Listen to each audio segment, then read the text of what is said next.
Welcome back. Teenagers and young children who have been cooped up for a year finally get to go out and run and play, but that has caused a big spike in injuries. Dr. Mark Reiger from the Pediatric Orthopedic Center in Cedar Knolls says he's never been this busy. Doctor, thanks so much for joining us today. You know, the kids have been cooped up for over a year, most of them sitting inside playing video games. Now they finally get to get outside and exercise and join team sports. Is there a danger in that, in being dormant for so long and now all of a sudden exercising? Yes, because what happens is the kids are no longer in shape. Their bodies have changed, and so getting back to activities, they need to take certain precautions. And actually, over the years, I've used the 7S rule to allow kids to get back to activities and to participate in activities to prevent injuries. And because most injuries are from overuse, not the one time where two athletes collide and break a bone. So tell me what they should be doing. What precautions can parents or the children take?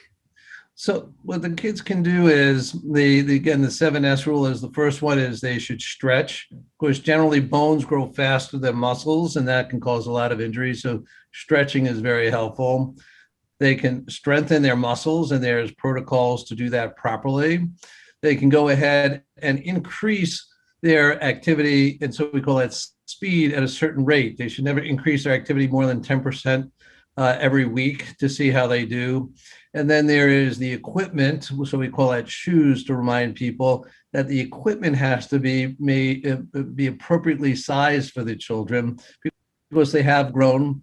And then there's also the surface that they practice on. So a lot of the times they have been on surfaces such as streets and sidewalks, which are harder on the body. So they should watch what surfaces they go ahead and have activities.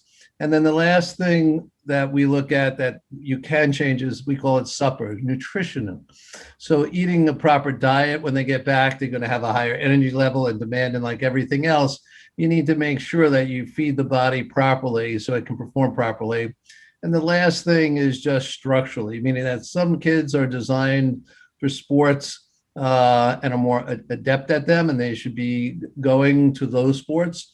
For example, the simplest one is if a child is taller, they should go into basketball, and that's a good sport. And if they're shorter, you know, we use the example as you want to be a jockey. You don't want a 7-foot man or woman on a horse riding, and vice versa. But that's the example we use. So you want to pick the right sports to get the kids back.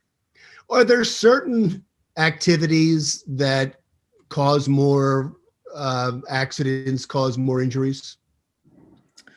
Yes, actually. So the ones that cause more injuries are the overuse, the repetitive injuries.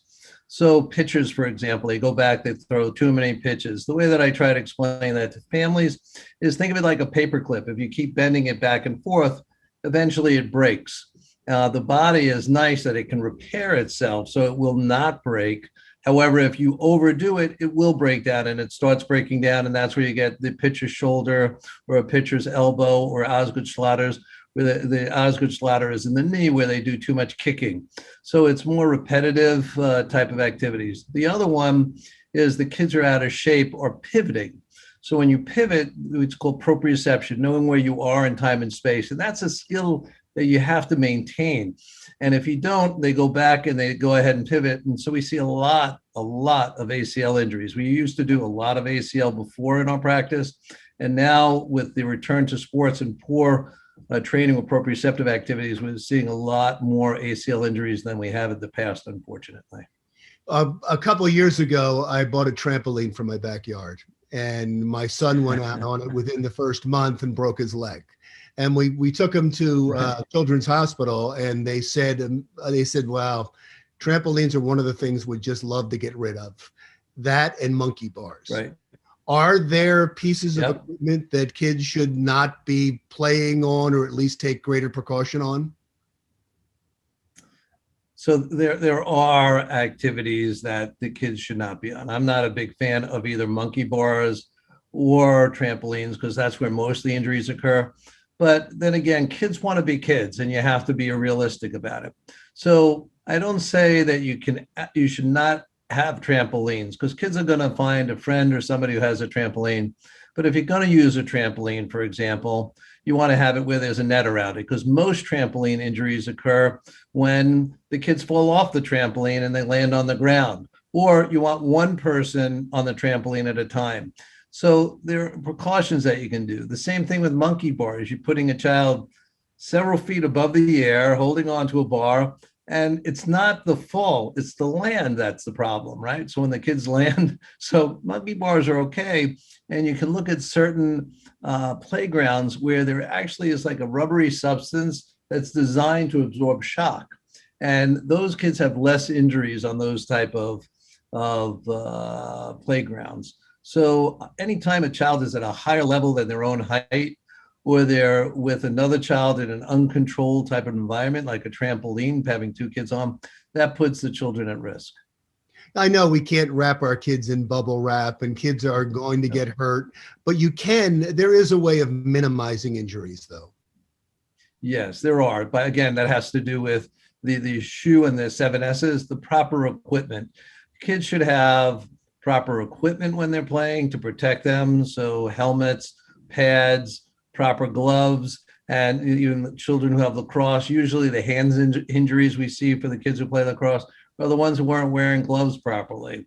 The kids who are injuring their legs and having leg injuries are not wearing shin guards. So equipment is very important and should be used properly with the appropriate sport. It really concerned me when you said, I'm sure it concerned you too, that there was an increase in ACL injuries, and now we're going to get back into team sports. Is there advice that you would have for trainers on teams, the extra precautions they should be taking?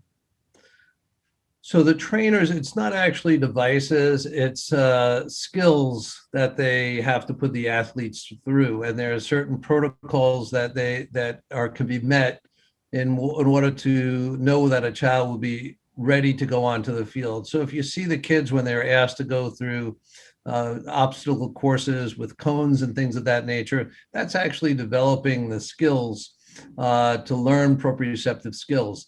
And there's also criteria that could be used to see that a child actually has appropriate level of skills so they don't blow out their ACL. It's clearly, studies show that ACL injuries are clearly a preventable injury, and there's way too many of them, and it's from poor training, but not a device, unfortunately. I'm sorry.